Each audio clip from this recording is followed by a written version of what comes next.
हिंदू पंचांग के अनुसार भाद्रपद मास की पूर्णिमा से शुरू होकर यह श्राद्ध पक्ष अमावस्या तक चलता है। इस दौरान पितृलोक से हमारे पितर धरती पर आते हैं और हमें उनके लिए तर्पण, श्राद्ध और पिंडदान करने का विशेष महत्व होता है। इस अवधि में कुछ सावधानियां बरतनी जरूरी हैं। आइए जानते हैं कि पितृपक्ष के दौरान किन चीजों से हमें बचना चाहिए और किन बातों का ध्यान रखना चाहिए ताकि हम अपने पितरों की कृपा प्राप्त कर सकें। हिंदू पंचांग के अनुसार भाद्रपद मास की पूर्णिमा तिथि पर पितृपक्ष आरंभ होते हैं, जो आश्विन मास की अमावस्या, जिसे सर्व पितरों अमावस्या भी कहा जाता है, और उस दिन समाप्त होते हैं। इस बार पितृपक्ष 18 सितंबर से आरंभ होकर 2 अक्टूबर दिन बुधवार को समाप्त होंगे और शारदीय नवरात्रि 2024 में 3 अक्टूबर दिन गुरुवार को मनाए जाएंगे। दोस्तों, बच्चे बड़े सभी को पितृपक्ष में कुछ ऐसी सावधानियां हैं जो बरतनी चाहिए। दोस्तों, मान्यता है कि मृत्यु के देवता यमराज श्राद्ध पक्ष में पितरों को मुक्त कर देते हैं ताकि वे स्वजनों के यहां जाकर तर्पण ग्रहण कर सके।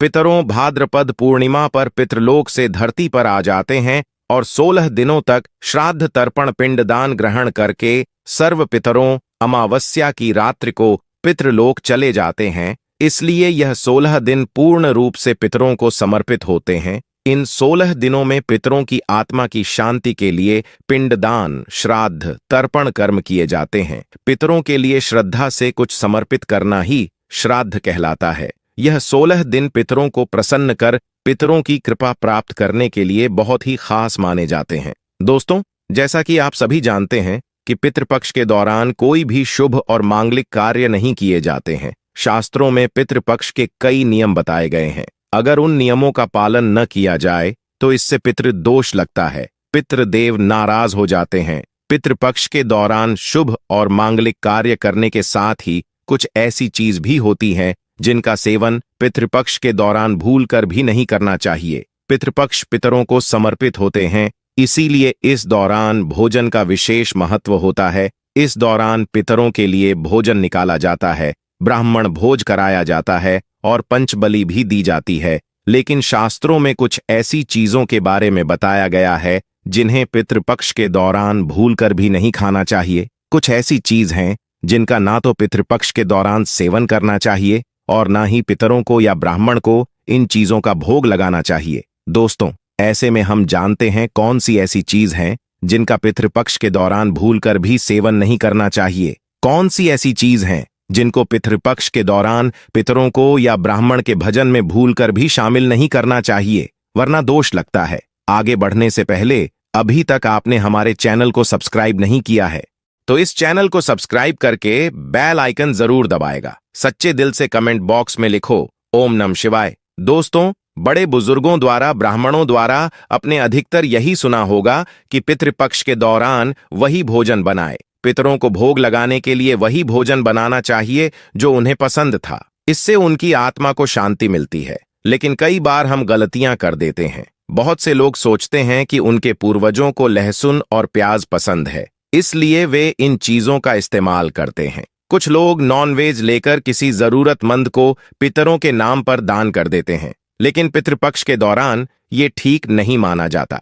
अगर आप भी ऐसा करते हैं तो ध्यान रखें कि इन चीजों का सेवन या भोग पितरों को नहीं देना चाहिए। सही चीजों का चुनाव करने से आप अपने पितरों की कृपा पा सकते हैं, तो भूलकर भी ऐसी गलती आगे से ना करें। शास्त्रों के अनुसार पितृपक्ष के दौरान प्याज, लहसुन, मीट और अंडे का सेवन भूलकर भी नहीं करना चाहिए और पितरों के भोजन में भी इन चीजों का इस्तेमाल भूलकर भी नहीं करना चाहिए। शास्त्रों के अनुसार भगवान विष्णु और महालक्ष्मी जी को पितृदेव कहा गया है। पितरों का भोजन, श्राद्ध, तर्पण, पिंडदान सबसे पहले भगवान विष्णु और मां लक्ष्मी जी ही स्वीकार करती है। उसके पश्चात यह पितरों को मिलता है और भगवान विष्णु और महालक्ष्मी जी के पूजन में प्याज, लहसुन, मीट, अंडे का इस्तेमाल करना वर्जित बताया गया है। अगर आप पितरों के भोजन में मीट, अंडा, प्याज, लहसुन इन चीजों का इस्तेमाल करते हैं तो भगवान विष्णु और महालक्ष्मी उसे स्वीकार नहीं करेंगे, और जब वह पितृदेव स्वीकार नहीं करेंगे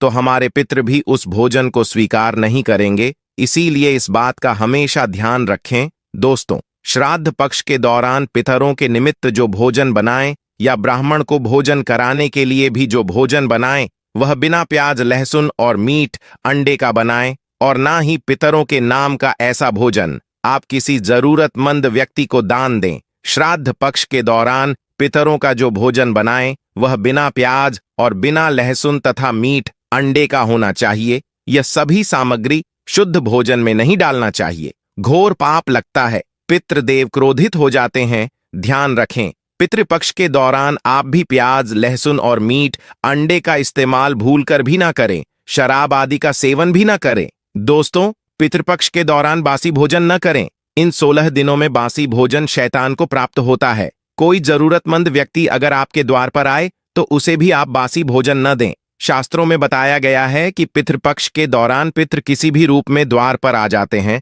और अगर ऐसे में आप पितरों को बासी भोजन दे देंगे तो इससे आपको पितृ दोष लगेगा। इसीलिए इस बात का विशेष ध्यान रखें, ना तो आप बासी भोजन करें और ना ही किसी को दें।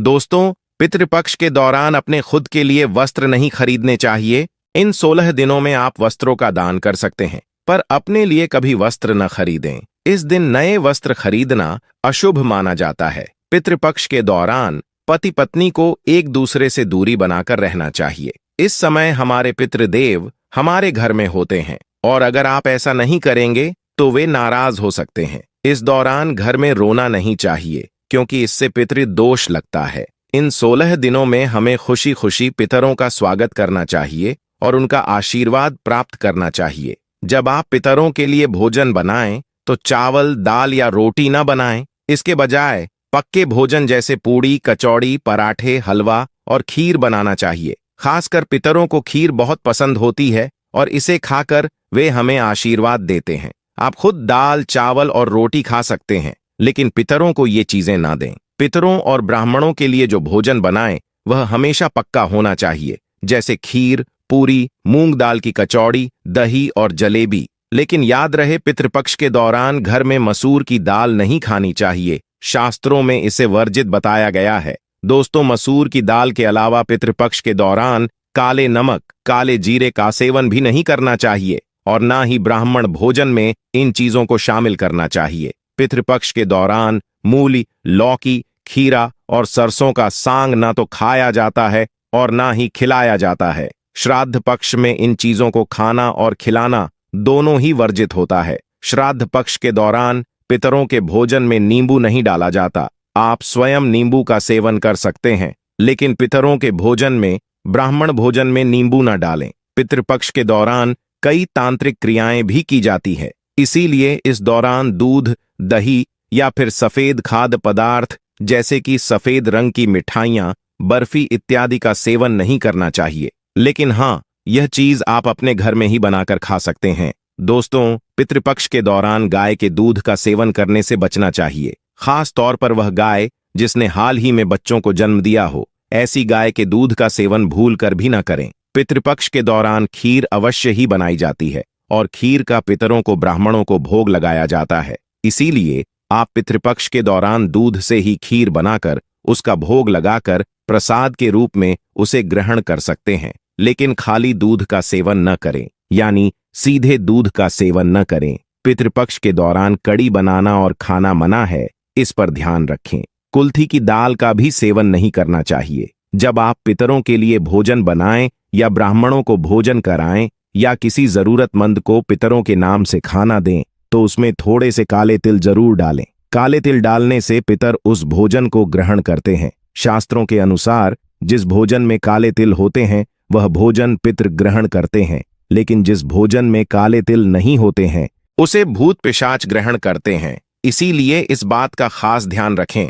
दोस्तों, पितरों के भोजन में काले तिल डालकर ही आप पितरों को भोग लगाएं। काले तिल भूत पिशाचों से श्रद्धा के भोजन की रक्षा करते हैं, इसीलिए इस बात का विशेष ध्यान रखें। पितृपक्ष के दौरान गलती से भी अपने पड़ोसियों का भोजन भी कभी नहीं खाना चाहिए। पितृपक्ष के दौरान उधार लिया गया पैसा अशुभ माना जाता है, इससे उल्टा कर्ज का बोझ और बढ़ जाता है। दोस्तों, पितृपक्ष में कोई भी ऐसा कार्य न करें जिससे हमारे पितृ नाराज हो जाए। आप थोड़े से ही प्रयास से पितरों को प्रसन्न कर सकते हैं। दोस्तों, गरुड़ पुराण के अनुसार ऐसी कौन से व्यंजन है जो आपको पितरों के लिए बनाने चाहिए? सबसे पहले है दूध और चीनी से बनी खीर। जी हाँ, पितरों के लिए अगर आप बहुत सारे व्यंजन ना बन पाए या आपकी स्थिति इस अनुकूल ना हो तो पितरों की तृप्ति के लिए आपको दूध और चीनी से बनी खीर अवश्य बनानी चाहिए, जिसमें सूखे मेवे डालकर पितरों को परोसे। इस व्यंजन से उन्हें सबसे ज्यादा आनंद मिलता है और वह प्रसन्न होकर आपके द्वारा से लौटते हैं। दूसरी है कद्दू की सब्जी। गरुड़ पुराण के अनुसार कद्दू की सब्जी पितरों को बहुत अधिक प्रिय होती है। कद्दू एक सात्विक व्यंजन है जो श्रद्धा प्रसाद में अक्सर परोसा जाता है। अगर आप भी श्रद्धा का भोजन बना रहे हैं तो कद्दू की सब्जी अवश्य बनाएं और पितरों का आह्वान करते हुए उन्हें अर्पण करें। तीसरा है शुद्ध घी की रोटी। जी हाँ, शुद्ध घी से बनी रोटी अवश्य बनाएं और अपने पितरों को याद करते हुए एक रोटी कोए को और 2 छोटी रोटियां बनाकर गाय और कुत्ते को खिलाएं। पितृ जिस भी रूप में धरती पर उपस्थित होंगे विस्तृत होकर आपको अवश्य आशीर्वाद प्रदान करेंगे। चौथी है पीली मूंग दाल और सफेद उड़द दाल। इन दोनों दलों के विषय में गरुड़ पुराण में बताया गया है, जिसमें 2 दलों से बनने वाले व्यंजन चाहे वह मीठे या नमकीन अवश्य पितरों के लिए बनाने चाहिए। अगर आप उनकी श्राद्ध तिथि पर यह दालें बनाते हैं तो अधिक लाभदायक होता है। इसके अलावा आलू, गेहूं से बनी पूरी, मीठी गुड़ की रोटी, मीठे केसर वाले चावल, काले चने और बेसन से बनी चीज भी पितरों के लिए बनाई जाए तो पितृ प्रसन्न होकर उन्हें ग्रहण करते हैं। अब जानते हैं भोजन कैसे बनाना चाहिए। जैसे हम ईश्वर का भोग बनाते समय उसे नहीं छकते या उसे झूठ नहीं करते, ठीक उसी प्रकार हमें पितरों का भोजन भी उन्हें अर्पण करने से पहले छकना नहीं चाहिए और नहीं झूठ करना चाहिए। भोजन बनाने से पहले आपको पूरी तरह से शुद्ध होना चाहिए। बिना स्नान आपको पितृभोजन नहीं बनना चाहिए और जो स्त्री मासिक धर्म में हो उस वक्त भी उन्हें पितृभोजन को नहीं बनना चाहिए। भोजन बनाने से पहले रसोई घर को गंगा जल से और यदि गंगा जल ना हो तो साधारण जल छिड़ककर पहले स्वच्छ कर लेना चाहिए और उसके बाद भोजन बनाने से पहले ओम पितृदेवाय नमः या ओम वासुदेवाय नमः इन मंत्रों का उच्चारण करके ही भोजन बनाना आरंभ करना चाहिए। अब जानते हैं कैसा भोजन नहीं बनना चाहिए। कई लोग मानते हैं कि उनके पितरों को मांसाहार भोजन पसंद था तो उन्हें पितृश्राद्ध पर मांसाहारी बनाकर खिलाना चाहिए, किंतु पितृलोक में प्रवेश के पश्चात पितरों का भोजन सात्विक बन जाता है। इसलिए उनके श्रद्धा या भोजन में तामसिक व्यंजन का प्रयोग कदापि नहीं करना चाहिए। केवल सात्विक व्यंजन ही उनके लिए भोजन में बनाने और खिलाने चाहिए। तामसिक व्यंजन के साथ प्याज, अदरक, लहसुन का प्रयोग भी श्रद्धा भोजन में नहीं करना चाहिए। इन पदार्थों का प्रयोग भोजन में करने से पितृ भोजन ग्रहण नहीं कर पाते और वे भूखे ही पितृलोक लौट जाते हैं। पितृभोज में ज्यादा तेज मसाले का प्रयोग ना करें। जितना हो सके भोजन को मीठा और सात्विक के बनाना चाहिए, जिससे पितृ उन्हें आसानी से ग्रहण कर पाए। यह एक सबसे महत्वपूर्ण बात हम आपको बताना चाहेंगे। हम भोजन तो परोस देते हैं या उनका भोग पितरों की तस्वीर पर लगा देते हैं या कोई गाय कुत्ते को भी खिला देते हैं, किंतु हम भोजन के साथ जल अर्पण करना भूल जाते हैं। सबसे जरूरी है जल अर्पण करना। पितरों को आप भोजन न भी अर्पण करें, किंतु जल का अर्पण पितृपक्ष के पूरे मास में अवश्य करें, जिसे पितृ प्यासे ही पितृलोक में न जाए। इस प्रकार से आप अपने पितरों को भोजन खिलाकर संतुष्ट कर सकते हैं। दोस्तों, अब जानते हैं कि पितृपक्ष के दौरान अगर कोई आपसे उधार मांगता है तो आपको 4 खास चीजें कभी नहीं देनी चाहिए। इनमें से कोई भी चीज देने से आपके परिवार में धन की कमी आ सकती है और आपके पितर नाराज हो सकते हैं, जिससे पितृ दोष लग सकता है। पितृपक्ष के समय में उधार देना या लेना हर किसी के लिए जरूरी नहीं होता, इसलिए इस पर ध्यान दें। अगर आप भगवान शिव से प्यार करते हैं तो कमेंट बॉक्स में सच्चे दिल से लिखें ओम नमः शिवाय।